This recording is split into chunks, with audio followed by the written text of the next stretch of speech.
प्रश्न कर रहे हैं कि अजपा जाप क्या है। राजीव अवस्थी।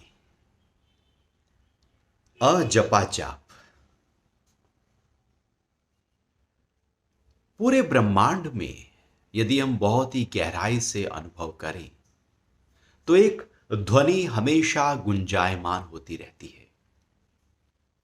यह ध्वनि हर कण कण में हो रही है। ये जो ध्वनि है, ये जो नाद है, इसी को ही जब हमारे ऋषियों ने लंबे समय गुफाओं में बैठकर समाधि की ऊंची अवस्था में अनुसंधान किया और पाया कि पूरे ब्रह्मांड में ओम जैसी ध्वनि हो रही है। मतलब उस ध्वनि को अनुभव किया और फिर मुंह से उच्चारण किए शब्द तो अनुभव हुआ कि ओम जब हम बोलते हैं तो उसके आसपास कुछ वो ध्वनि हो रही है। ये जो ध्वनि है ये लगातार हो ही रही है। इसलिए ओम को परमात्मा का वाचक कहा, परमात्मा का नाम कहा। इसलिए वैदिक मंत्रों में हर मंत्र का आरंभ ओम से होता है। अभी नासा साइंटिस्ट कह रहे थे कि सूरज में जो सन साउंड है वो भी ओम जैसा है। कण कण में यदि हम देखें पूरी पृथ्वी पर, पूरे ब्रह्मांड में यही ध्वनि हो रही है। और ध्वनि वायु के माध्यम से होती है और आकाश में होती है। तो जब सब जगह यही ध्वनि हो रही है तो हमारे ही अंतर तब में यह ध्वनि हो रही होगी। तो हम लगातार श्वास के माध्यम से प्रकृति से जुड़े होते हैं। श्वास आता है, श्वास जाता है। यह श्वास प्रकृति से जब तक जुड़ा है तब तक जीवन चल रहा है।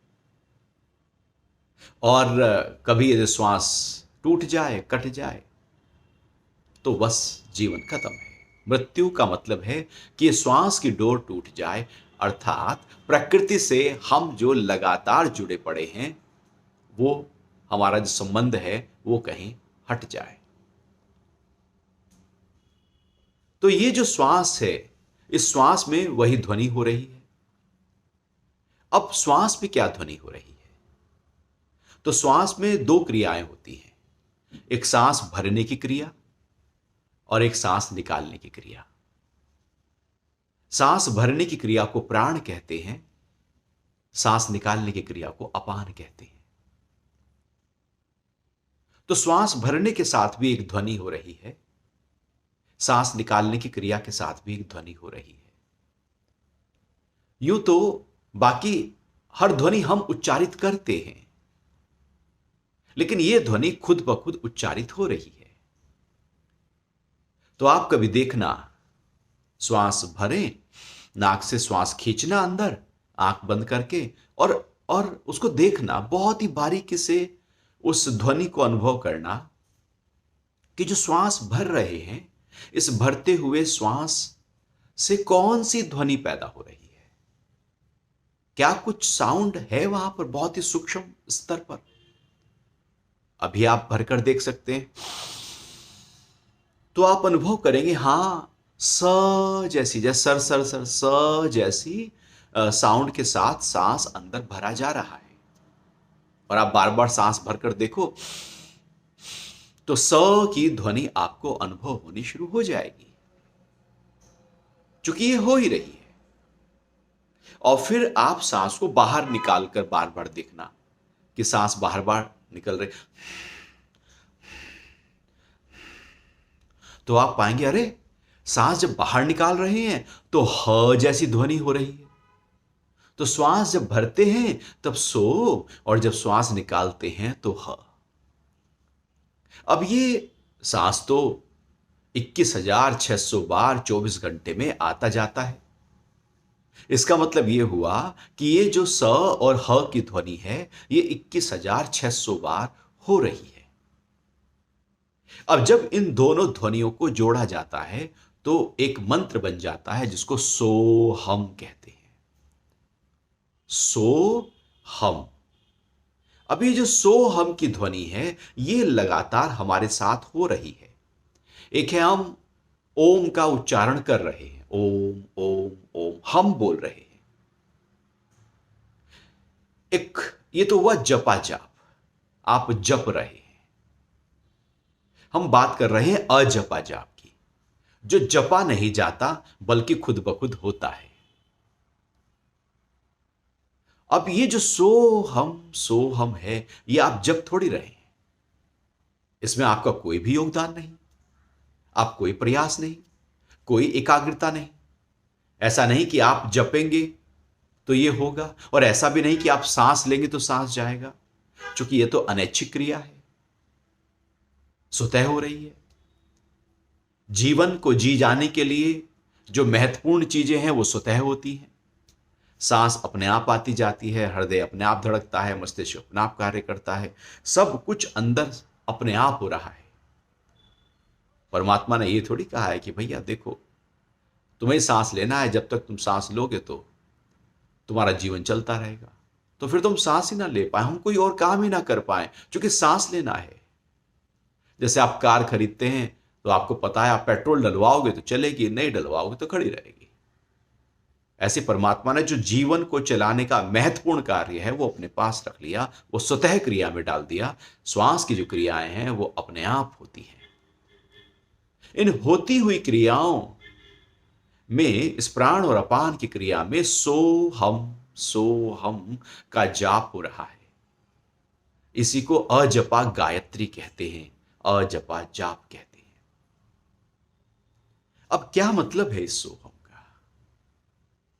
सो कहते हैं वह, हम कहते हैं मैं ही तो हूं। मनुष्य जाति का जब से सभ्यता आई तब से एक प्रश्न रहा है हमेशा कि मैं कौन हूं।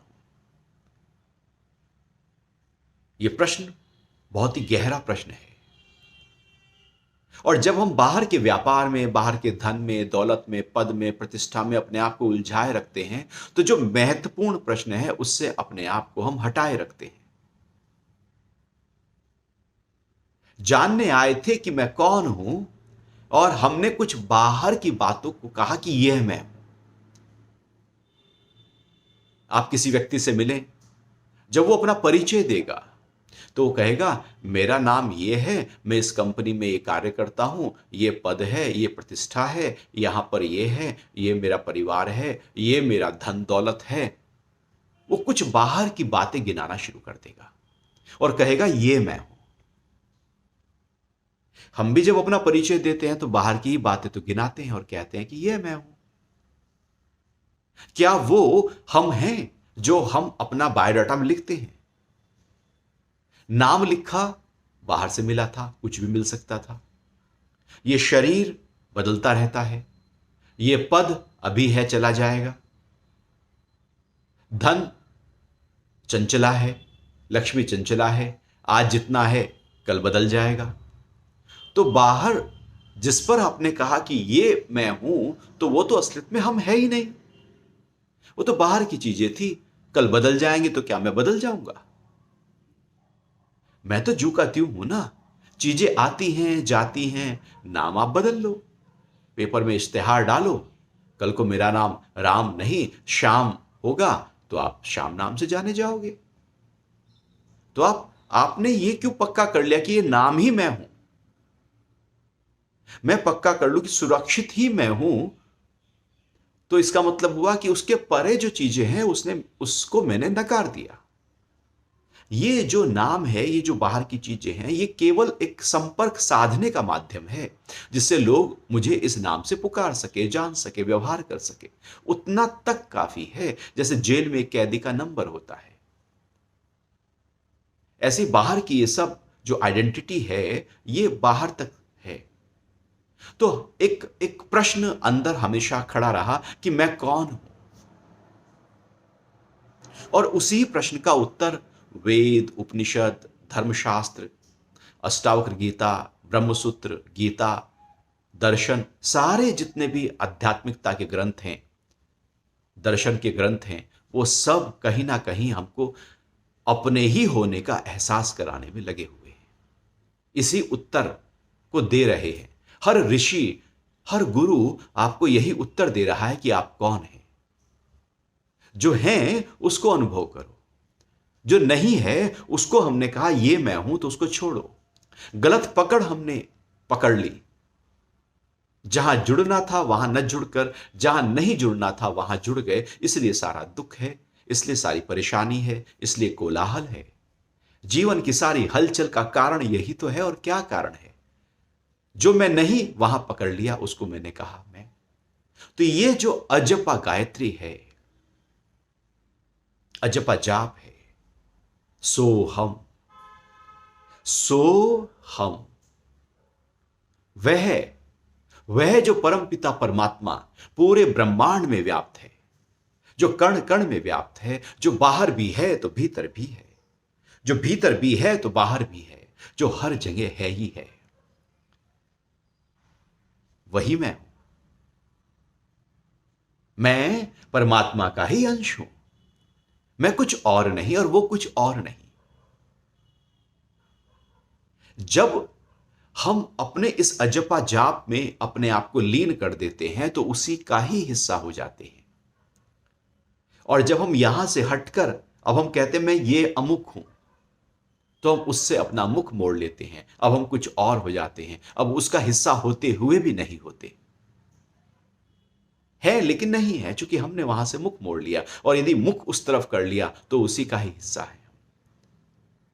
तो ये जो अजपा जाप है ये लगातार हो रहा है। आप ध्यान दो ना दो, लेकिन ये तो होता रहेगा। सांस तो चलती रहेगी, हर सांस के साथ ये जाप तो होता रहेगा। अब प्रैक्टिस क्या है, साधन क्या है, साधना क्या है, अभ्यास क्या है? यही है कि अपने इस श्वास को अनुभव करना और बहुत ही गहरे से अनुभव करना। अभी तो हम बैठते हैं और श्वास पर ध्यान लाते हैं और मन पता नहीं कहां भाग जाता है। आप पकड़े नहीं मन को और मन भागा नहीं। मन को आप कोई दो कि अरे सांस पर ध्यान लगाओ, मंत्र पर ध्यान लगाओ, मन कहा मैं चला, वो एकदम चल देता है। आप मन को ठहराने की कोई भी उपाय करें, मन सबसे पहले चंचल होने को तैयार हो जाता है। ये जो चंचल मन है यही हमारे दुखों का कारण है। इसकी चंचलता जीवन की जीवंतता भी है और इसकी चंचलता दुख में ले जाने का एक तरीका भी है। जब चंचलता बिखर के चलती है तो मन दुखमय हो जाता है, तो जीवन दुखमय हो जाता है, तो संसार दुखमय हो जाता है। जब चंचलता सधी हुई चलती है तो संसार उमंग, उल्लास, स्फूर्ति, नएपन से भर जाता है। क्योंकि मन हमेशा चंचल होकर नयापन दे रहा है, नहीं तो व्यक्ति बोर हो जाए, उदास हो जाए, हताश हो जाए। नदी में लहरें हैं, बड़ी अच्छी लगती है, पूजनीय है।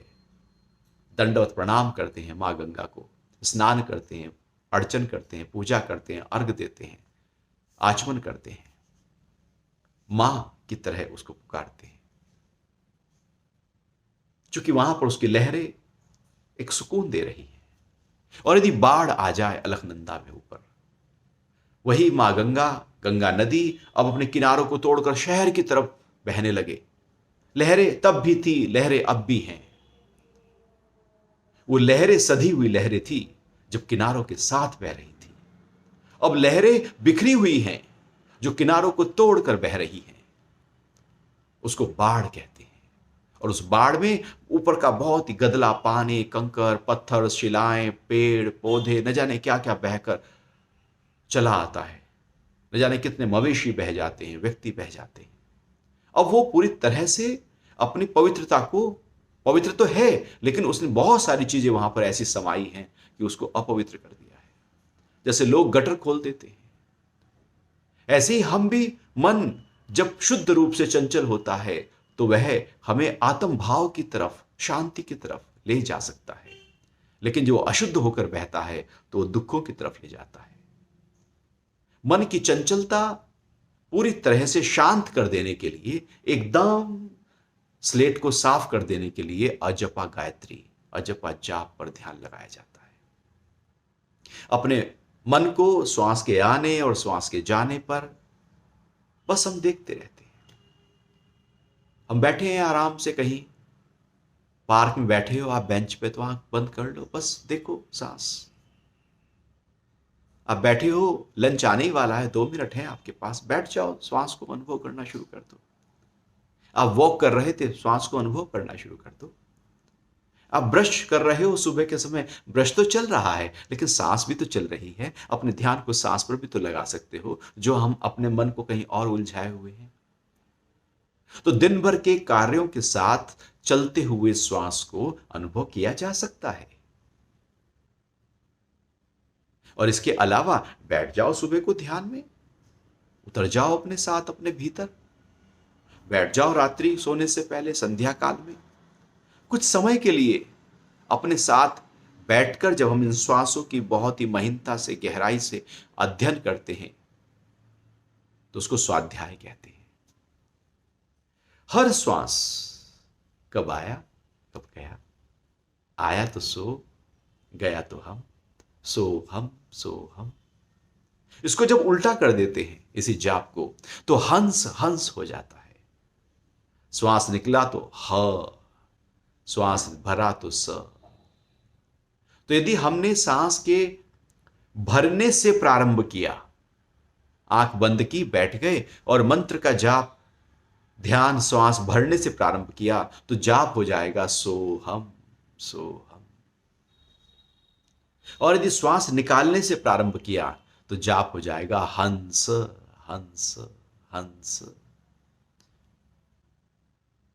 है एक ही बात, आपने शुरू आरंभ कहां से किया है, बस इतनी सी बात है। कभी इधर से आरंभ कर लो, कभी इधर से आरंभ कर लो, और अपने मन को लगातार इस पर टिका दो। इतनी सरल टेक्निक, इतनी सरलतम विधि है ये अजपा जाप। चूंकि हो रहा है, करना नहीं। हर समय सांस बह रहा है, अलग से कोई समय निकालना नहीं। किसी भी कार्य को करते हुए श्वास पर ध्यान ला सकते हैं, चूंकि ये दूसरा कार्य नहीं है। हम कहें आपको मंत्र का जाप करना है, ओम का जाप करना है, तो आप कहेंगे मैं रोटी खाऊं या मंत्र का जाप करूं। आप कहेंगे मैं ऑफिस का काम करूं या मंत्र का जाप करूं। आप किससे बात कर रहे हो, आप वो बात करेंगे या मंत्र का जाप करेंगे, क्योंकि आपको कोई अलग से काम दिया जा रहा है। लेकिन यहां सांसों की क्रिया कोई अलग से काम थोड़ी है, ये तो सारी क्रियाओं के साक्षी होकर बह रही है। आप योग में हो या भोग में हो, इस छोर से उस छोर में हो, आप दिन में हो या रात को हो, स्वप्न में हो या गहरी नींद में हो, सांस तो जो की त्यों चल रही है। ये अजपा गायत्री तो हो ही रही है, अजपा जाप तो हो ही रहा है।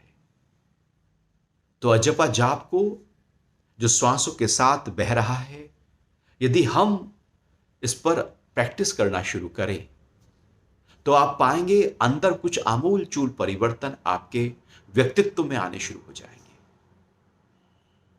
हमारा मन अभी जो बहुत उलझनों से भरा है, बहुत सारी स्टोरीज उसने पाली हुई हैं, पास्ट बहुत खड़ा रहता है, और वो पास्ट के जो ख्याल हैं, वो जो बीती हुई चीजें हैं, वो जाती ही नहीं है।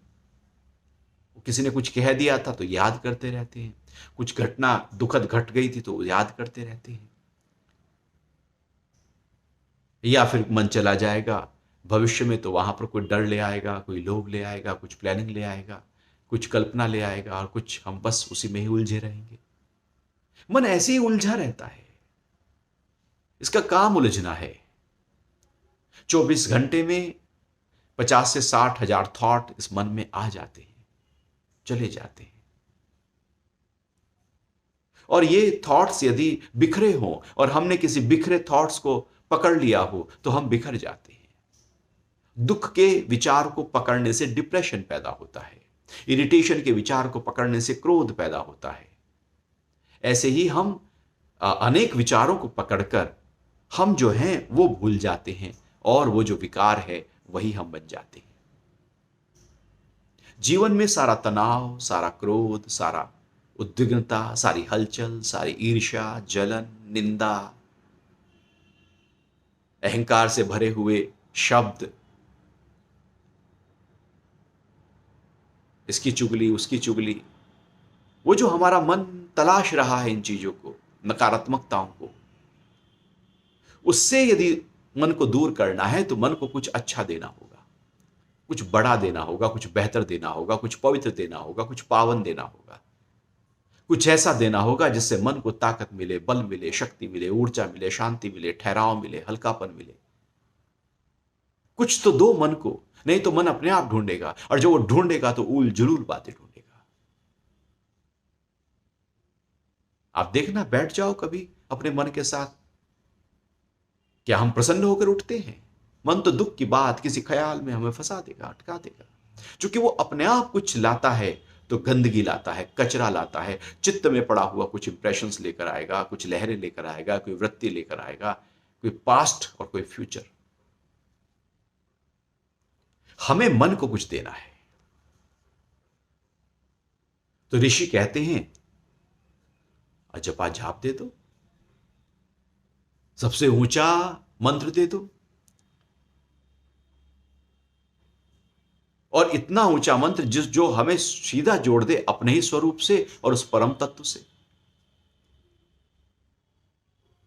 तो बहुत ही सिंपल तरीका है, हमारे जीवन में जरूर घटना चाहिए। क्योंकि हम आज देखते हैं, आप परिवार में हैं तो परिवार में कलह है, कुछ झगड़ा है, कुछ ऊंच नीच है, कुछ इरिटेशन है, कुछ कमी है, कुछ अभाव है, कुछ धन का अभाव है, उसके कारण से कुछ हलचल है, कुछ आपस में बनती नहीं है, उसके कारण से हलचल है, कोई मान सम्मान नहीं होता, उसके कारण से हलचल है, कोई शरीर में विकृति है तो उसके कारण से हलचल है, मन हिल रहा है। आप सोसाइटी में बाहर जाते हो तो वहाँ मित्रों से नहीं बन रही है तो वहाँ हलचल है। आप ऑफिस में जाते हो तो वहाँ बॉस डांटता है, या काम से प्रकार से नहीं हो पा रहा है, या इंक्रीमेंट्स नहीं मिल रहे हैं तो वहाँ हलचल है। आप संबंधों में जाते हो तो वहाँ ऊंच नीच है। हर जगह जहाँ हम जा रहे हैं वहाँ कुछ ना कुछ हिलता हुआ मिल रहा है। इसलिए हम कहते नहीं, कहीं घूमने जाएंगे बाहर अलग, वहां कुछ ऐसा नहीं होगा जिससे मन हिले। हम दिन भर सुबह से लेकर रात तक जहां रहते हैं मन साथ साथ रहता है और हिले रहते हैं। ये तनाव भरा जीवन, ये दुख से भरा हुआ जीवन, ये परेशानी और ये अभाव और ये प्रभाव से भरा हुआ जीवन, ये अहंकार की विकृति से भरा हुआ जीवन हमें देता क्या है? आखिर धन आ भी जाएगा तो धन की खुशी कहां होगी? मन ही अशांत है तो धन क्या कर लेगा? वो तो बाहर की चीज थी, बाहर ही बढ़ी, बाहर ही आई। जब तक नहीं था तब तक तो लगा कि आ जाए तो कुछ होगा, जब आ जाती है तो कुछ भी नहीं होता। ऐसे ही तो होता है। बाहर की चीजें कभी भी अंदर पूर्णता दे नहीं सकती, क्योंकि वो बाहर की हैं, बाहर इकट्ठा होंगी, वो भीतर कैसे जाएंगी? धन भला भीतर कैसे जाएगा? भोजन जा सकता है, कपड़े बाहर तक हो सकते हैं, ब्रांडेड चीजें आप जो लेते हैं वो शरीर के बाहर आप उसको पहना सकते हैं, शरीर को बाहर से सुंदर बना सकते हैं। अंदर मन में कहा जाएगा वो पैसा आपका? वो तो अंदर तो जाएगा नहीं। और अभाव है अंदर, कमी है अंदर, अपूर्णता है अंदर, तो अंदर को भरने के लिए कुछ अंदर ही करना पड़ेगा। बाहर को भरने के लिए कुछ बाहर करना पड़ता है। धन की कमी बाहर है तो बाहर कुछ काम धाम करके हम धन इकट्ठा करते हैं। पद की कमी बाहर है तो कुछ करके पद को बाहर से इकट्ठा करते हैं। घर बाहर है, घर को बड़ा करते हैं। बाहर की चीजें, बाहर की कमी बाहर से पूरी होती है, अंदर की कमी अंदर से पूरी होती है। तनाव भीतर है। ऐसा नहीं कि धन कमी है इसलिए तनाव है, तो इसका मतलब यह है कि जिनके पास धन भरपूर है वो तनाव मुक्त हो गए, वो शांत हो गए, वो आराम में हो गए, वो सहज हो गए, वो हल्के हो गए, वो ज्ञान से भर गए, वो हमेशा प्रसन्न रहते हैं, कोई तनाव नहीं। ऐसा कुछ होता नहीं है। ऐसे मन का ख्याल है, इसलिए मन उसकी तरफ दौड़ता है, और जब वो मिल जाता है तो फिर वो आगे दौड़ता है। 99 का फेर हमेशा जगा रहता है। तो इन सब हलचलों को दूर करने के लिए, अपने जीवन को नई दिशा देने के लिए, ये जो अजपा जाप है ये बहुत ही महत्वपूर्ण रामबाण की तरह हो जाएगा, क्योंकि आपके साथ है।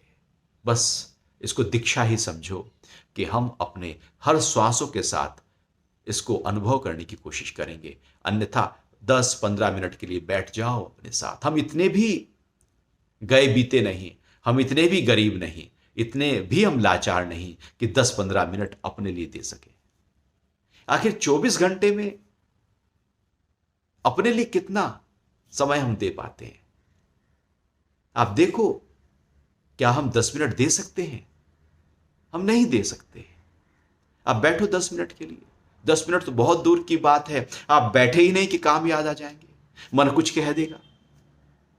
उठने का मन पहले मन बना लेगा, बैठना तो बहुत।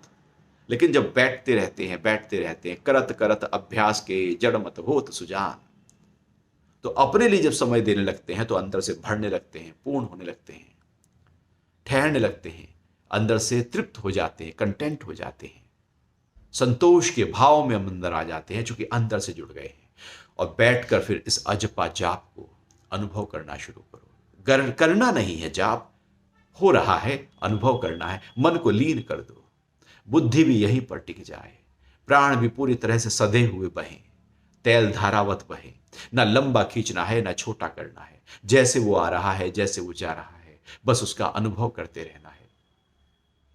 फिर आप देखना किस तरह से ये अजपा जाप हमारे पूरे जीवन में एकदम परिवर्तन ले आएगा। केवल मन के स्तर पर ही नहीं, हमारे स्वभाव, हमारी आदतें, हमारी विकृति, हमारे विकार, हमारा बोलने का तरीका, उठने का, बैठने का, हमारा सोचना, हमारा निर्णय लेना, सब कुछ एकदम बहुत ही बेहतर और सूक्ष्म स्तर पर होने शुरू हो जाएगी।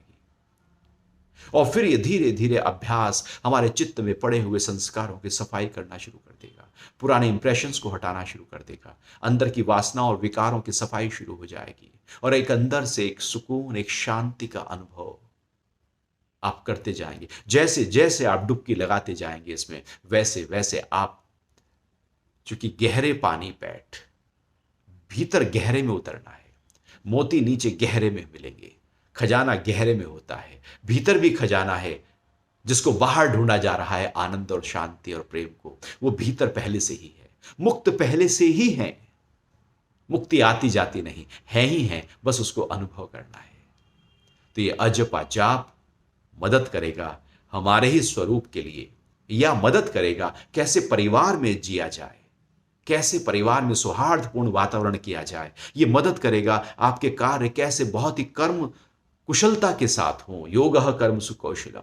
ये मदद करेगा मित्रों के साथ व्यवहार कैसे हो, घर के सदस्यों के साथ व्यवहार कैसे हो, प्रकृति में हम कैसे रहें। ये सब कुछ नजरिया ही बदल देगा, दृष्टि ही बदल देगा, तो सृष्टि पूरी तरह से बदल जाएगी। एक व्यक्तित्व के निर्माण, चरित्र के निर्माण के लिए ये जो जाप है, और अपने स्वरूप के अनुभव के लिए जाप बहुत ही लाभकारी हो जाएगा। आज के लिए इतना ही। हरि ओम।